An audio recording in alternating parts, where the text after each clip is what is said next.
Kongo igomba gucikamo kabiri uko byagenda kose. Abahungu bamaze gufata umwanzuro, Kongo igomba gucikamo kabiri. Kuko ikibazo cya Kongo na M23 cyonyine gishobora gukemurwa n'ababizi, abantu batera inkunga, bafite akaboko muri ino ntambara, aribo Amerika, aribo Katari, ni nabo bantu bashobora gukemura kino kibazo. That there was a breach. In our opinion, it was a serious breach of the Washington Accord. Umunyamakuru ati urashaka kuvuga se ko Perezida Kagame yaba yaragambaniye cyangwa se yaratengushye Perezida Trump ku bwari amasezerano ya Washington ndetse akahita ajya gufata Uvira? Uyu ati mu by'ukuri biragaragara ko yasaga n'umuntu yatengushye cyangwa se atengushye cyane aya masezerano ya Washington. So the United States has a number of tools available at its disposal. Ati none se mwebwe mushobora gufatira ibihano Perezida Kagame cyangwa se mwamushyiraho igitutu? Ati byagiye mu nama mu nteko nshinga amategeko, tujya muri za komisiyo, nanjye ubwanjye mperutse kubamenyesha cyangwa se kubaganiriza kuri iki kibazo. Ati Amerika ifite uburyo bwinshi ishobora gukoresha, ifite uburyo bwinshi ishobora gukoresha muri kino kibazo. We're going to have to take some measures, and he doesn't care about sanctions. We heard his statements. See, and as you know, ati dufite uburyo dushobora kugira icyo dukora ndetse tugafata mesure cyangwa se tugafata ingamba. Umunyamakuru ati Perezida Kagame aza ko ibyo ati byitaho ibyo byanyu by'ibihano. Undi ati twaranabyumvishije iryo jambo yavuze yuko atitaye ku bihano, twararyumvise. Dushobora kongera ibyo bihano. Hari ibihano twari twafatiye bamwe mu bantu bamwe bo muri leta y'u Rwanda, barimo bamwe na bamwe. Hari ibihano twari twabafatiye Amerika.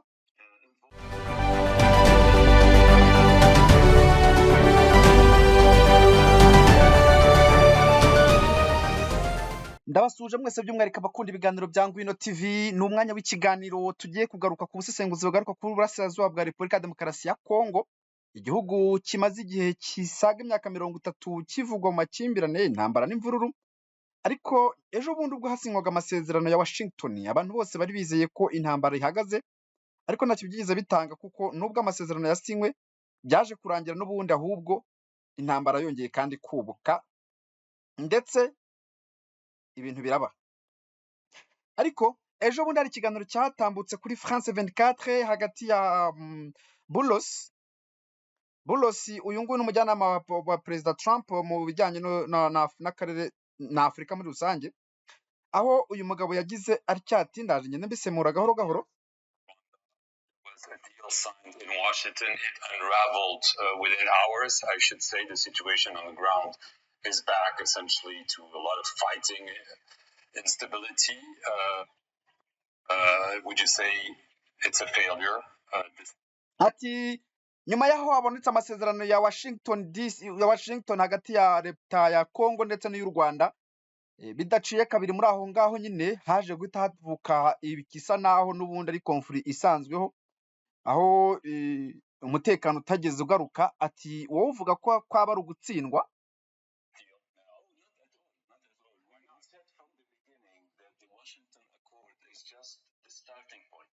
Ati reka ntabwo ari ugutsindwa, ati wabivuze n'ubundi mu ntangiriro yuko buriya amasezerano ya Washington ntabwo ngo yari intangiriro, amasezerano ya Washington yari intangiriro, ntabwo ubundi ari umusozo. Mu yandi magambo yari intangiriro, niko uyu mugabo Bolos ari kuvuga.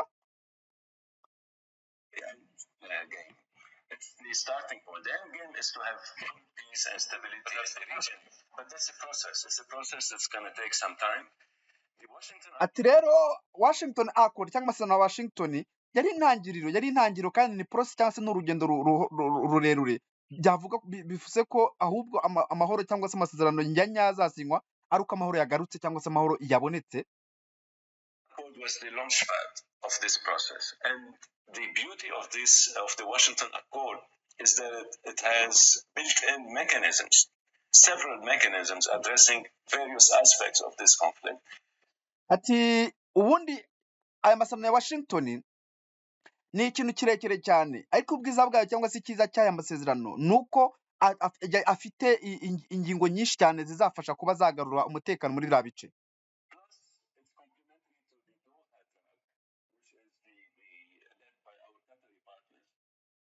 Noneho hakiniyongeraho ibiganiro bya Doha nabyo bisa naho byiyongera kuri aya masezerano ya Washington. in full support of the United States, of course, and other partners such as the EU, for example.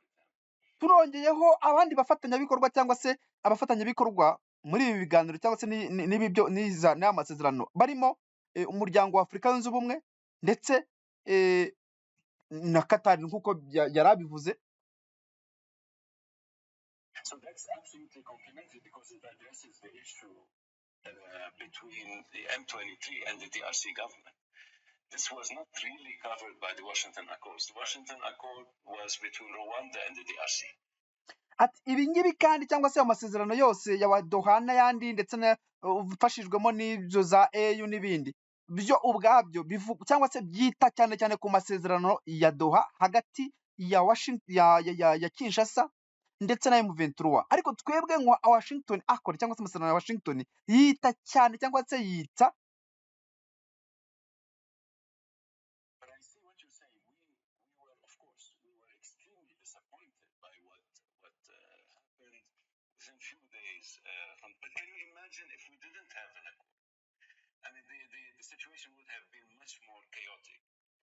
Ati twebwe twitsa cyane cyane ku masezerano ya Washington, amasezerano Washington yitsa cyane cyane ku masezerano hagati y'u Rwanda na Congo, ndetse twusa n'abatunguwe cyane cyangwa se twanababajwe cyane no kuba byarahise bigenda kuri, ariko turakumenyesha ko buriya yo hataza kuba ari amasezerano ya Washington ahubwo ibintu byari kuba bibi kurushaho.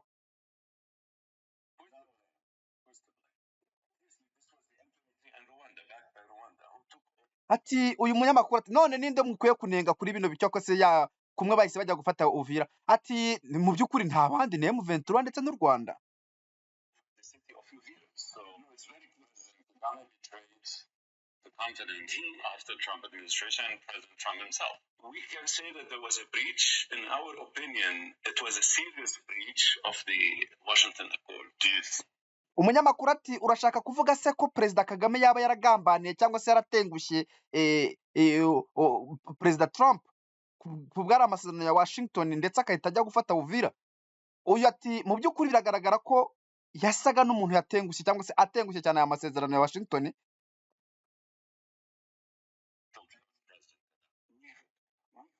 We hope so. We are engaging with him. We are yet to see some actual steps on the battlefield. What we've seen, having said that, let me just be clear. They did take over the M23 group backed by Rwanda, took over the city of Uvira. After we engaged with President Kagame, they withdrew from the city of Uvira. Ati nyuma ya habiri yabahise bajya gufata umujyi wa Uvira, ariko nyuma yaho tuganira na Perezida Kagame yahise asaba nyuma ntabwo zongeye kandi kuguma muri umujyi.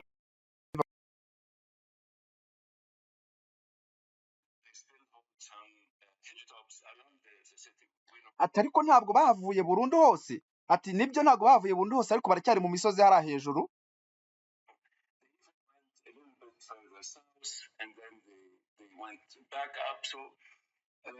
There had been at least some action taken. So there is engaged against President Kagame. There's pressure on Congress to slap sanctions on Rwanda, and they've done it. You've seen in the public hearing that took place at the House of Reps. Recently, you've seen our U.S. officials give testimony. We've also briefed Congress. I've personally briefed Congress on this matter just a few weeks ago, right? And we've announced those events. So the United States has a number of tools available at its disposal. Ati none se mwebwe mushobora gufatira ibihano Perezida Kagame cyangwa se mwamushyiraho igitutu? Ati byagiye mu nama mu nteko nshinga amategeko, tujya muri za komisiyo, nanjye ubwanjye mperutse kubamenyesha cyangwa se kubaganiriza kuri iki kibazo. Ati Amerika ifite uburyo bwinshi ishobora gukoresha, ifite uburyo bwinshi ishobora gukoresha muri kino kibazo.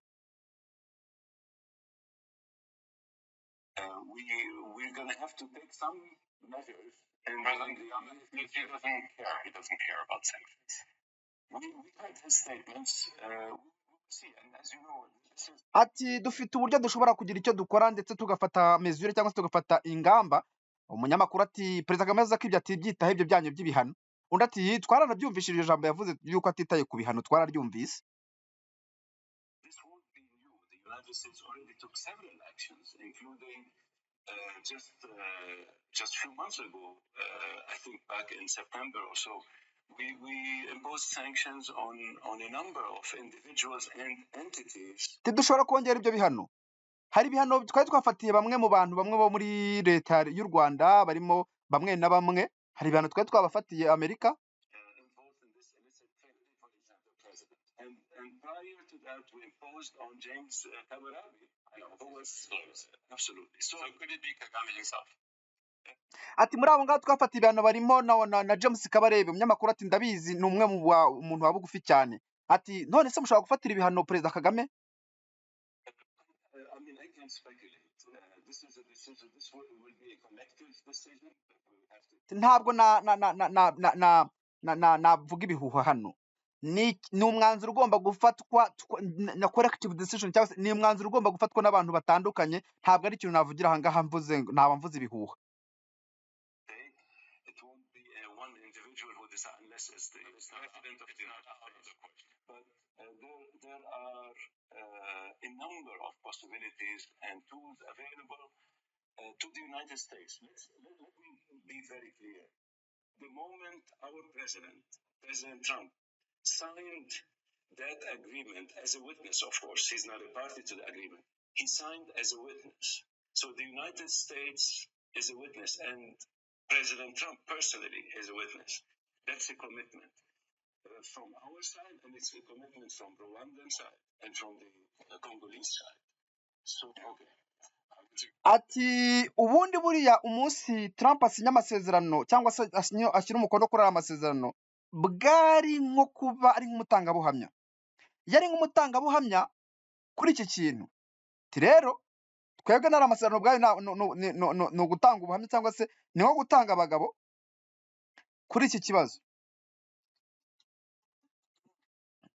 Rero murumva ko mu by'ukuri uyu mugabo Bulos, umujyanama wa Perezida Trump ku mugabane wa Afurika, avuga ko by'umwihariko u Rwanda bashobora kurufatira ibihano, ariko ntabwo aravuga neza ibihano ibyo ari byo, na cyane ko avuga ko ubundi ni ibihano bigomba kubanza gutekerezwaho no gufatwaho umwanzuro n'abantu batandukanye. Amerika ivuga ko u Rwanda rwakoze ikosa nyuma yaho bari bamaze gusinya amasezerano, ariko M23 n'u Rwanda bigafata umujyi wa Uvira, ariko M23 ikawuvamo ikaba iri mu misozi, muri bice byo mu misozi, ntabwo igeze iva muri Uvira nyirizina. Cyakora twumve muri Kongo ho bari bamaze iminsi bari kwigamba bati muribuka hibu yacu muribuka hibu, muribuka n'ibindi. Reka umva.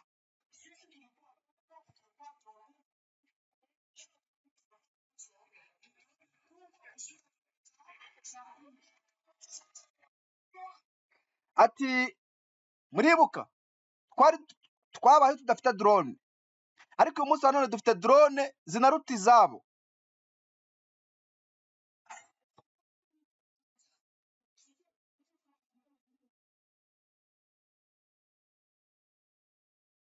Izo drone zavuye za Kinshasa. Ntimubizi ko dufite abasirikare bitwa bahibu?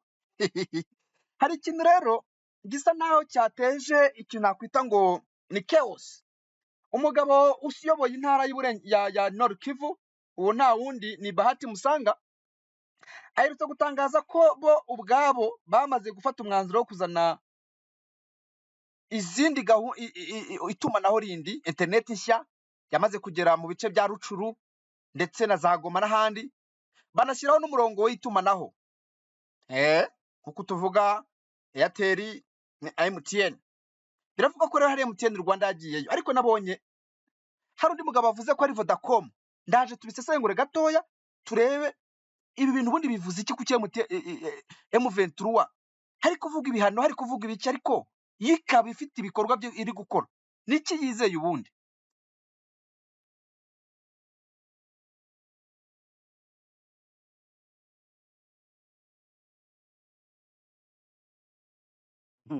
None rero ngo bimeze gute? Hari inkuru iri kuvuga ko Nord Kivu, les réseaux Vodacom rétablis à Walikale après un mois d'interruption, après près d'un mois de coupure dans les zones sous occupation de FCM23, les réseaux de téléphone mobile de l'opérateur Vodacom a été rétabli dans plusieurs localités du territoire de Walikale au Nord Kivu. La reprise effective du service est intervenue dans les nuits de lundi au mardi, suscitant un profond soulagement au sein de la population.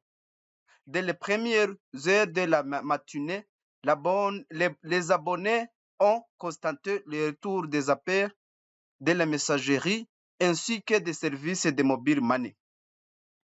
Aka kantu rero kavuga iki? Baravuga ko ibintu bijyanye na Vodacom, les signaux couvrent notamment la région de Pinga, l'axe Mubi, Loson, l'axe Mpofi, Mungazi, Kashebere, l'axe Mtoto Buhimba, ainsi que l'axe Itebero, Musenge, Hombo. Utu duce twose two muri Walikale ndetse no muri Nord Kivu by'umwihariko ni hamwe muho noneho rezo ya Vodacom yongeye kandi gusubiraho mu gihe hari amaze igihe kinini hafi nk'ukwezi iyi rezo idahari. Ariko M23 ivuga ko iyo yamaze gufata umwanzuro wo kuzana undi mufatanyabikorwa cyangwa se undi mushoramari ushobora kureba uburyo yashyiraho uburyo bwiwe bwo gushyiraho ikoranabuhanga ryiwe cyangwa se itumanaho ryiwe. Hari amakuru avuga ko MTN Rwanda ishobora kuba yaragiye kuri bya bice cyangwa se gukorerayo. Kugeza ubu ntabwo turabona ibyapa n'imitaka ya MTN muri bya bice bya za Nord Kivu, ariko twumvise ko leta ya Kinshasa yatanze ikirego hariya muri bya bice ivuga ko M23 nako MTN yagiye gukorera mu bice bya Congo kandi idafite uburenganzira bwo kuhakorera. Hari habaga Airtel, hakaba Vodacom. Vodacom yari ifite iminara myinshi cyane ndetse inafite n'abakiriya benshi hariya, yasaga naho yari yarigaruye kari agace. Ariko birasa naho ngo ibintu bishobora guhindurwa, na cyane ko biri gutekerezwa ko ngo yaba yifuza M23 gushyiraho umuyoboro ufasha abaturage, kandi Bahati Musanga yavuze ko nibaramuka bashyizeho uyu muyoboro bizaba bisa naho byambuye uburenganzira leta ya Kongo kongera kandi kugira uburyo ikontora abaturage muri bya bice, na cyane ko bazaba babimye service de communication izaba yavuyeho. Akaro ni kamwe mu tuntu mvuga ngo M23 ishobora kuba ifite plani ikomeye cyane ku gice cya Nord Kivu, kuko bushize nababwiye ko abantu bitonde, hari ibintu biri kugaragazwa yuko Nord Kivu na Sud Kivu zishobora kuba ziri gutandukanywa bitewe n'uko ukurikije uburyo M23 iri kubaka ibintu byayo biragaragara ko mu by'ukuri nta gahunda ifite kuri Sud Kivu, ahubwo gahunda yifite cyane muri Nord Kivu.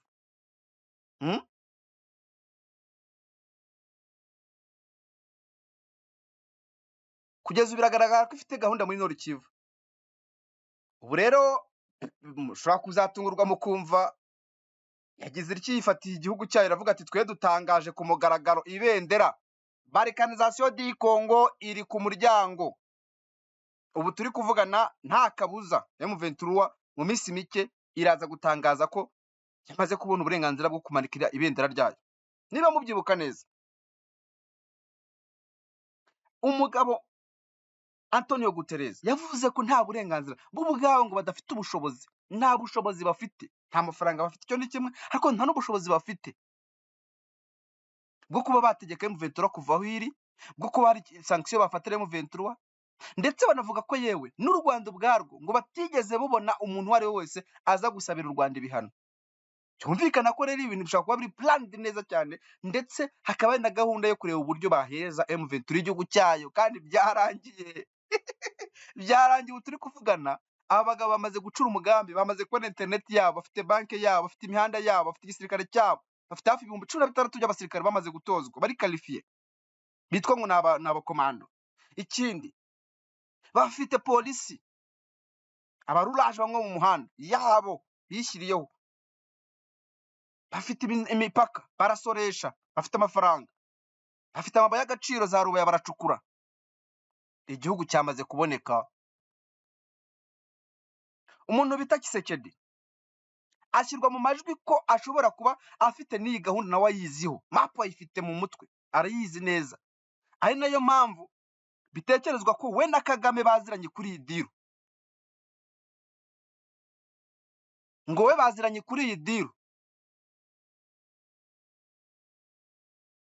Hari amakuru avuga ko we nawe baziranye kuri iyi diru, ari nayo mpamvu ntekereza ko kugeza uyu munsi wa none ngo Tshisekedi yaba ari kubayinga time, kugenda bayinga time, ati n'ubundi ndabizi ko manda yanjye yenda kurangira, reka nyisoze neza nigendere, nimara kubava mu maso bazakora icyo bashaka.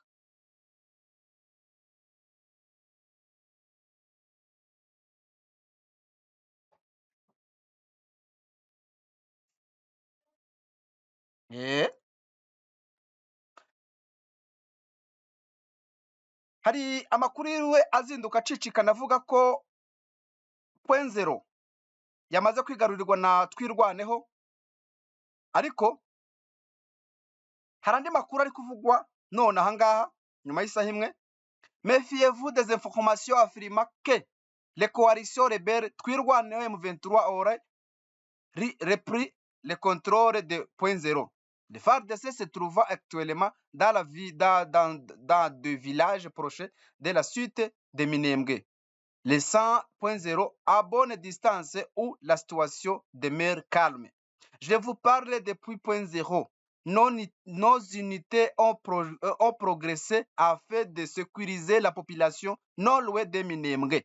C'est lui qui affirmait que les rebelles ont repris point zero, mais je vous partagerai bientôt des images de la zone, a déclaré un élément de FARDC joint sur place.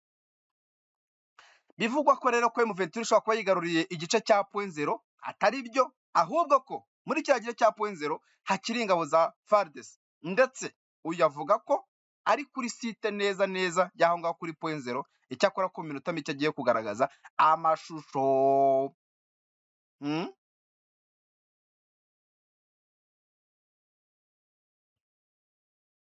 Nuko rero icyo navuga nuko gusa nubwo mbona muri M23 bisa naho harimo akantu ntabyo amenya ko, ariko hari abo ubona bafite ijambo n'abandi batarigira, kugiye kureba usa naho ntabwo ushobora kumenya ngo n'uyu nguyu, ntabwo ibintu biricayura, ntabwo urabona mu by'ukuri ibintu byicayuye neza ngo uvuge uti umuvugizi wa nyawe n'uyu, ubazwa byose n'uyu, kuko hari ikibazo cya umuvugizi wa gisirikare ugasanga ari kuvuzamwo umuvugizi wa gisirikare babaye babiri, harimo Kanyuka, hakaza Oscar Barinda, hakaza uyu mugabo uyu Wiringoma. Mu yandi magambo ntabwo mu by'ukuri hari hafatwa umwanzuro ati ninde urumva ukwiriye kuba ari we wenyine uvugira iki gice cyangwa se kiriya, aho kugira ngo bigende bisa naho bifatwa ku ruhande rumwe n'urundi, ugasanga umuntu umwe niwe kwigarura byose, nako ugasanga nako ntabwo wamenya ngo ninde ubazwa bino cyangwa ninde utabazwa bino. Twirwaneho na M23 barashe drone 3 za FARDC n'abambari bayo.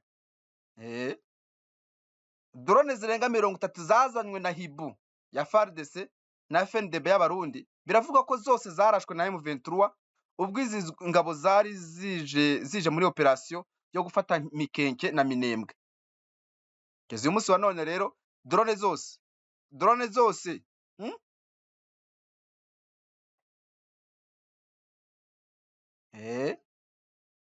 drone zose zazanywe zose zagize gute, zarasenywe.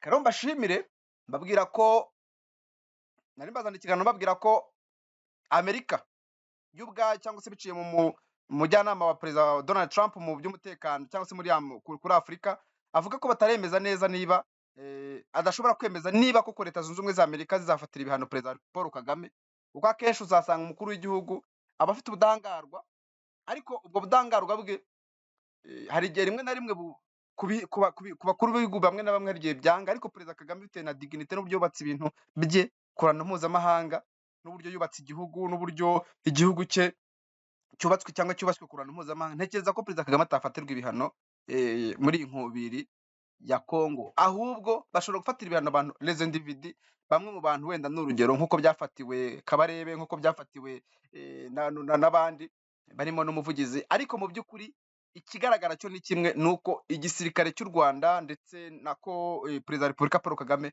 ntabwo ari nonaha ngo bamufatire ibihano. Ejo bundi nigeze gukora ikiganiro ahantu mbwira abantu ko bigoranye ko Amerika yakongera kandi gufatira u Rwanda ibihano, kuko iyi diru ni diru isa naho yamaze kurangira. Icya mbere nagiye mbwira abantu ko Amerika idakunda ibihugu binini. Kongo ni igihugu kinini kandi gifite amabuye y'agaciro.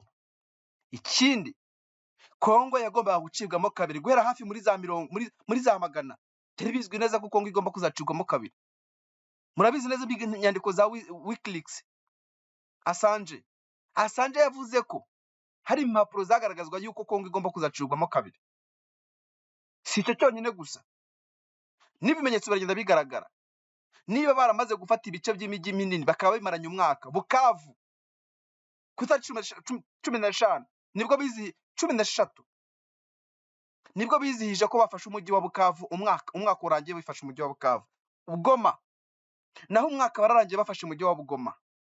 Abagabo baracyayifite, baracyasoresha, baracyakusanya amafaranga, baracyakora ibikorwa, imihanda, interineti, ndetse bajyanyeyo umunara wabo, itumanaho ryabo, kugeza ubwo noneho ko Kinshasa izaba ivuye ku murongo kongera kandi gukontorora iyo mijyi, Goma, Bukavu n'ibindi bitandukanye. Igisigaye ni igiki? Ni ibendera no gushaka nyine abayobozi ba nyabo bahamye, bakaba aribo bemezwa kuvuga ati uyu niwe uzaba perezida. Buri ikintu gisa naho kigoranyemo hano ni ukumenya ngo ninde ushobora kuba perezida. Ariyo mpamvu ubona basa nabo bari guhangana, basa nabo bari kurwana. Buriya muri M23 naho hasa n'akantu kameze nko guhangana, kuko urajya kubona Moise Nyarugabo akeneyeho 8, Nanga akeneyeho 8, meme Kabila ari hara nawe akeneyemo 8. Iki kintu rero cyo kuvuga ngo Kabila n'abariya bose bakeneyemo 8, ninde uragizwa no Rukivu? Ninde uri buhabwe no Rukivu? Ese ibihano u Rwanda bari urufatire hari icyo biri butange? Twumvise umugabo bita Minisitiri w'u Rwanda w'ububanyi n'amahanga Olivier Nduhungire yavuze ko niba kuko ibihano bishobora kugira icyo byakemura ku kibazo cya Kongo, mu gitondo yasinya. Bivuze rero ko nabo babizi neza ko ibihano niyo babifata nta kintu kimwe byamarira, nta kintu kimwe byahagarika ku rugamba. Tuvuga nk'iki kintu cyo kuvuga ngo bagiye gufata point zero. Ubundi umuntu uri kuvuga ngo bagiye gufata point zero ishobora gufatwa inafashwe, byaba ari ukurwana kugira ngo baganye bigera ku itariki 18. Point zero yamaze kujya mu maboko M23 ndatwirwaneho, kuko nta yandi mahitamo yandi asigaye, kuko niba agahenge bazacunganwa n'umuntu wiya kukica. Nubwo M23 ivuga ko itarebwa n'iby'agahenge kasabwe n'umugabo witwa Lorenzo wa Angola, na cyane ko bareba ibya Doha, byari cyagaragaramwe akantu kameze nkaho ari ntabyita iki gupingana, kuko babona ko Afurika nta muntu n'umwe muri Afurika ushobora gukemura ikibazo cya Kongo, nta n'umwe. Joao Lorenzo ntashobora, Feri Inyasimbe ntashobora, yewe n'uyu Burundi ugiye kuyobora Afurika mu mwaka nawe ntashobora, kuko ikibazo cya Kongo na M23 cyonyine gishobora gukemurwa n'ababizi, abantu batera inkunga, bafite akaboko muri ino ntambara, aribo Amerika, aribo Katari, ni nabo abantu bashobora gukemura kino kibazo. Rero kugeza uyu munsi wa none navuga ko bikigoranye ko twavuga ngo iyi ntambara irabyuka mu gitondo irangire, ariko Kongo igomba gucikamo kabiri uko byagenda kose. Abahungu bamaze gufata umwanzuro, Kongo igomba gucikamo kabiri. Reka mbashimire mwebwe mukunda ibiganiro byacu, Imana ibahaze uburame, mugire ibihe byiza.